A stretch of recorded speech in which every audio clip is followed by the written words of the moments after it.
placenta previa? Well, this is a condition where the placenta is low and covering the opening of the cervix. So there can be more than one type of placenta previa, and it can actually be detected as early as 18 to 22 weeks into pregnancy.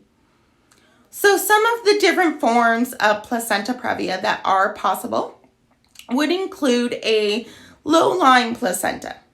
Now, this is when the lower edge of the placenta is extending into the uterine segment. You can also encounter a partial or marginal placenta previa.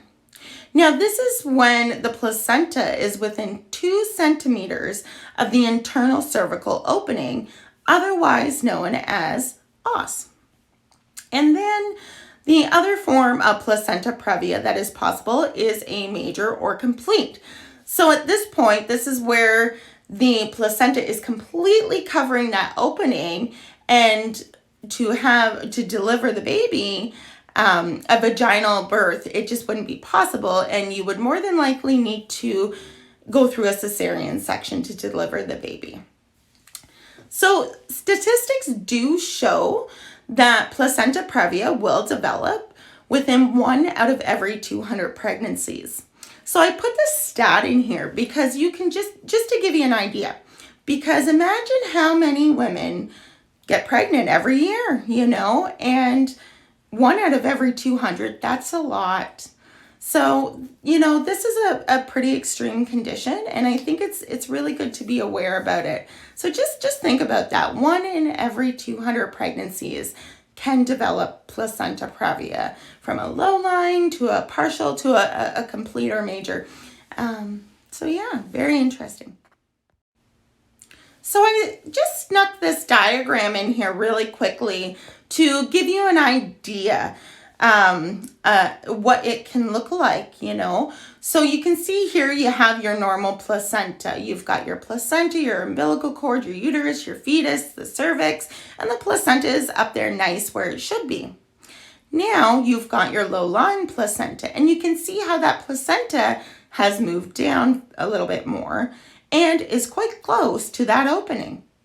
And then with placenta previa, so this would be a complete or major case, that is again where it's completely covering that opening. So you can see why delivering the baby vaginally it wouldn't be possible at that point. Causes. Let's take a look at what can affect and cause placenta previa. There can be a lot of different things that relate to this condition. This can include if a previous cesarean section has been performed, if smoking is involved, if the woman is over the age of 35, if she has had more than 1 previous pregnancy, or maybe she's pregnant with twins, triplets, whatever. If an IVF has been performed, and any previous uterine surgeries can affect placenta previa, the cause of it. So things to kind of just keep in mind. Another thing that has been known to affect placenta previa or cause it is if a woman has experienced multiple miscarriages. If that has occurred, it is actually more common for placenta previa to develop. Signs and symptoms. So during the 2nd and 3rd trimester of pregnancy, a woman could notice bright red bleeding. This bleeding can fluctuate, so it can go from light to heavy, back to light, and it can involve cramping. Now, if she is noticing, any bleeding or any of these signs and symptoms, she needs to speak with her medical professional immediately and see what's going on there. Diagnosis. How is this condition diagnosed? Well, a diagnosis will usually involve an ultrasound, and it can lead to a more depth vaginal ultrasound. So if it is noticed that the placenta is not moving up at all during pregnancy, and if it's covering the cervix completely, the woman should be offered ultrasounds regularly. And another way placenta previa can be diagnosed is if the baby is showing in a breech position. This can occur when the placenta is blocking the baby from getting in an optimal position for birth. How is placenta previa treated and managed? Well, it really depends on the type of placenta previa that's been diagnosed, So whether it be a partial or complete diagnosis of this condition, that's what's really going to determine the treatment and management that you receive. Now, let's say the placenta is crossing the internal cervical opening, however, bleeding has not yet occurred. Usually, at this point, hospitalization isn't required. And in some cases, during the 3rd trimester, if the condition is minor enough, it can actually resolve on its own. Also, if the placenta is within 2 centimeters of that internal cervical opening, a vaginal birth is still an option. However, if a complete or major case of placenta previa has been diagnosed, the woman should consider her iron levels. Now, this is to maintain the levels of hemoglobin. And she should also try not to strain while sitting on the toilet. For example, during constipation, you can put a stool under your feet, and this helps the release. Even, if you're into sound healing, the deep sound is actually really beneficial if you're constipated, so that's going to help that release. Another thing to consider if a complete or major case of placenta previa has been diagnosed is to avoid sexual intercourse. She should stay close to a hospital and not travel too far. So this is because if bleeding was to occur, she's going to want to be administered to that hospital right away.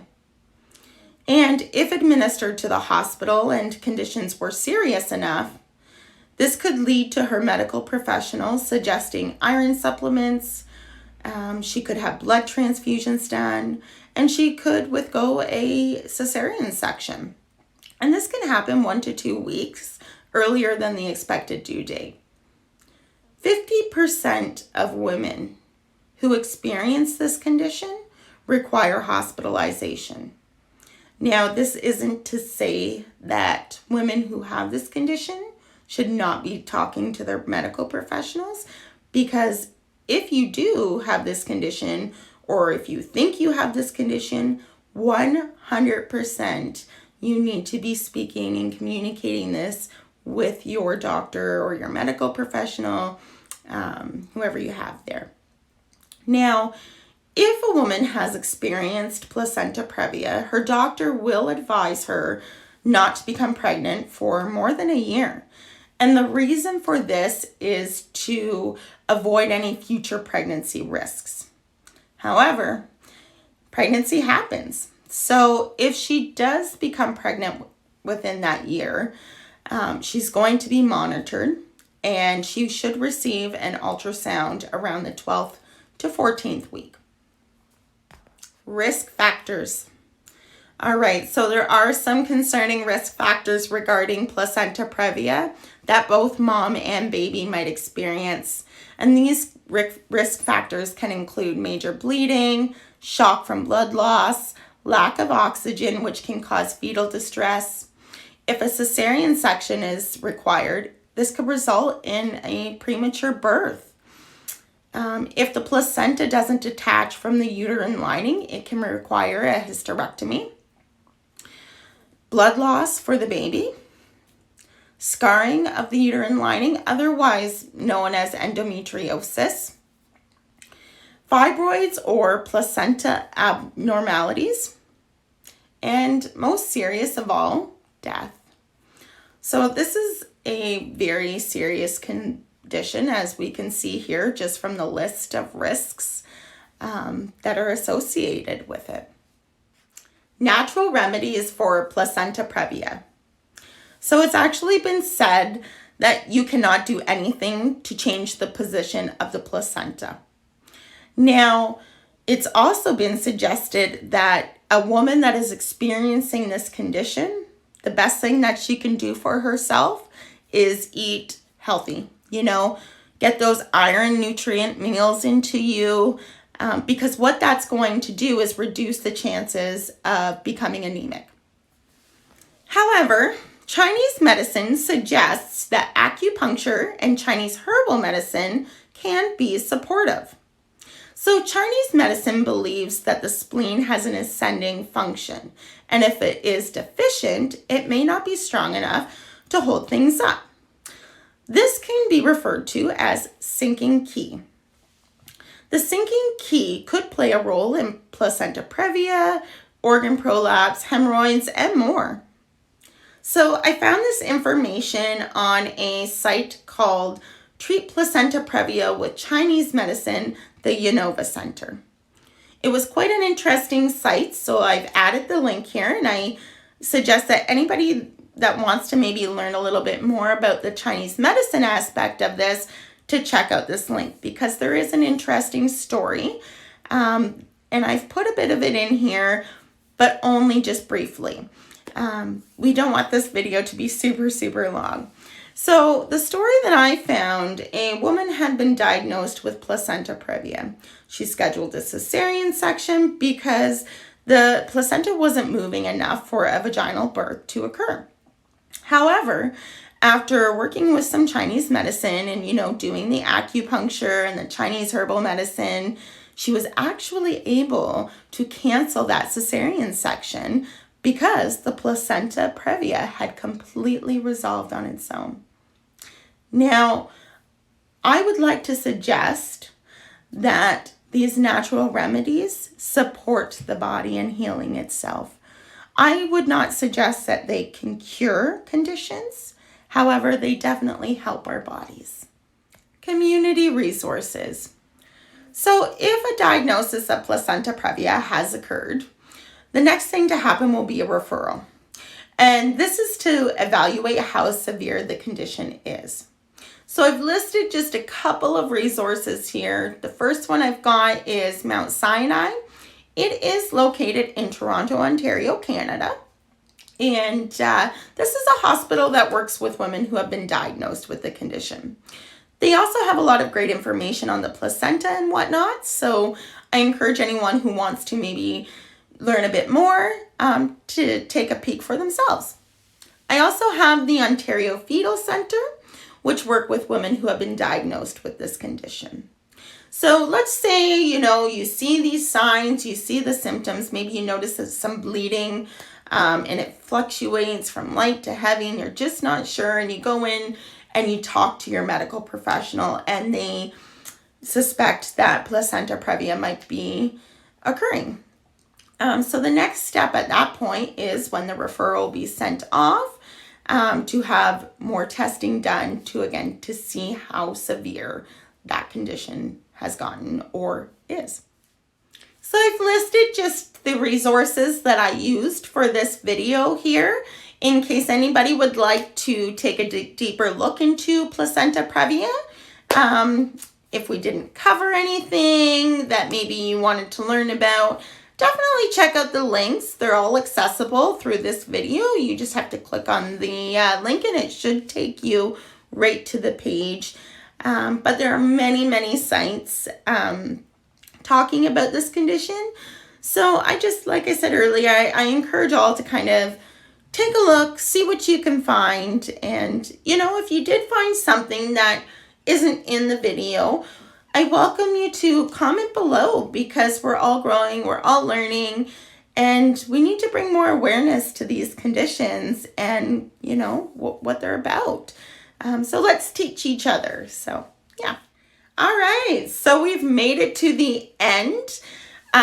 Just a quick note. I do want to say, if you think you have this condition or you have symptoms or whatever, even if you think it's not this condition, but something just doesn't feel right within the body, make an appointment, go in, talk to your medical professional. Okay, that's the most important thing that you can do for yourself. Like I said, it's our bodies. We need to take charge. So take that charge and make the appointment if you think something is up, okay? Always talk and speak and communicate with your medical professional. All right. As to said in the beginning, I am not a medical professional. I am simply a holistic reproductive practitioner that believes we need to bring more awareness to these conditions. So also too, if you know something about placenta previa that we didn't cover, or maybe you do some research and you find something out that wasn't in the video, I encourage and welcome others to post it into the comments because like I've said, not enough is known about these conditions, in my opinion, and we need to just bring more awareness to them. All right. But most importantly, seek medical attention if you think something is up. Okay. So thank you all so much for watching and learning about placenta previa with me. If you would like to print off a brochure, I do have a QR code there. You're welcome to scan it, and you should be able to print off a brochure for yourself to kind of keep along with you if you'd like. And yeah, don't forget to like this video, subscribe to my channel, because we are going to bring more awareness and more videos, and I look forward to learning along with everybody else. So I hope you all have a great day.